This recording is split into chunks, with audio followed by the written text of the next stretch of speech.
While we all love watching the sometimes tense negotiations unfold on Shark Tank, we're just as curious about what happens when the cameras are gone and the winners go home with their cash.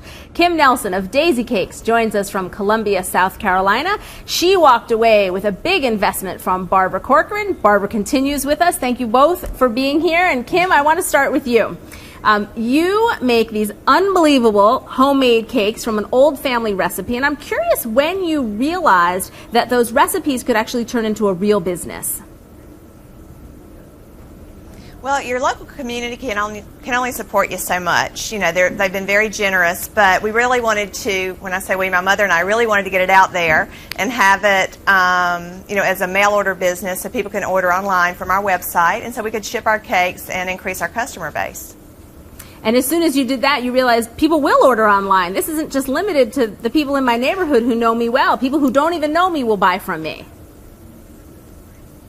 They will, and then they'll tell their friends, and then it just really snowballs for the business and getting those cakes everywhere for special occasions and for birthdays and holidays. Oh, great. All right. Well, I know when you were on Shark Tank, all of the sharks agreed that the cakes were amazing, but only Barbara decided to invest. So tell me what you learned from the skepticism from the other sharks. Why is it that they weren't willing to put their money where their mouth was telling them this stuff was amazing?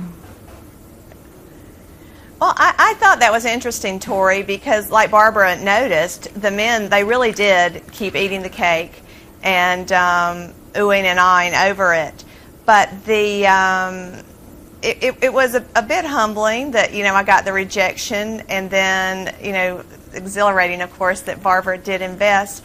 But, you know, that she saw potential, whereas they saw us as the men saw my mother and me as a small business, and we just needed to keep doing what we were doing, and that wasn't our plan. We wanted to grow the business and make it big, and that's thanks to Barbara, that's what's happening. That's right. Well, so it turned out to be a good thing that those guys passed, because you got the winner with Barbara. Why did you say yes? Why were you the lone shark sitting there saying yes? I saw a woman who really believed in what she was doing. I saw a committed family that was willing to help her out.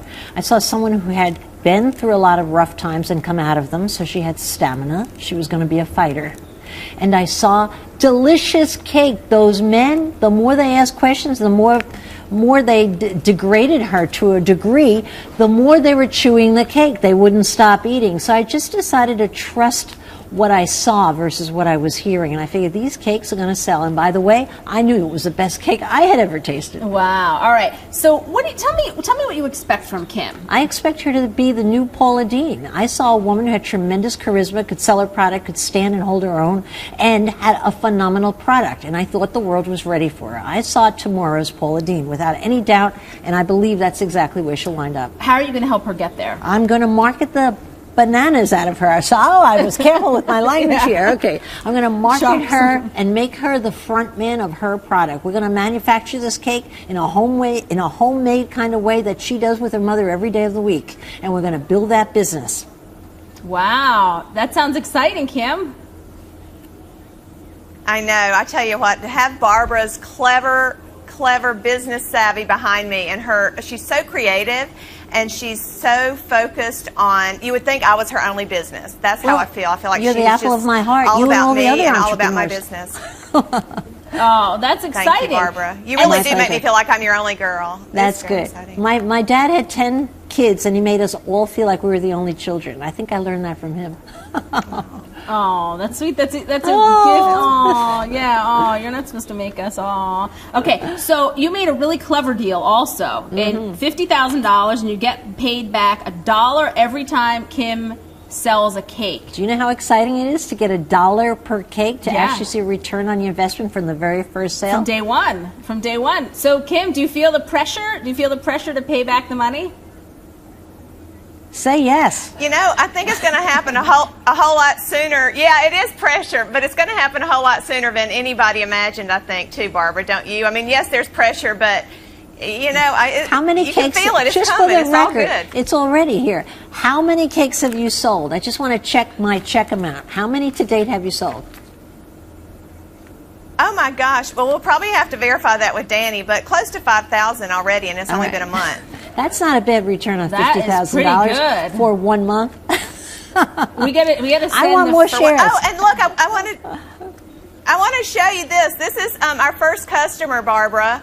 It took him 4 hours to get through since the website crashed, but his name's David Vavrick.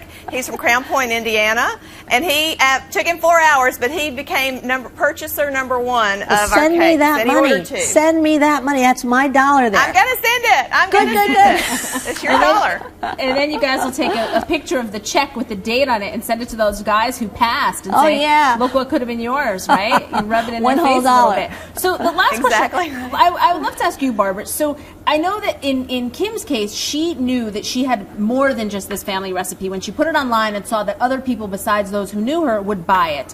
What are some of the other things that someone could do if they think that, maybe I've got this family recipe or maybe I'm really creative at something? How do I know that I could actually turn this thing into a business? I think much like Kim and her mother, I think you have to test drive it. You have to prove that you can sell it. If you have your local people buying it, you might have the potential to sell it online, to take it from there. Certainly, she outgrew her local market, and so it was ready to go without any doubt.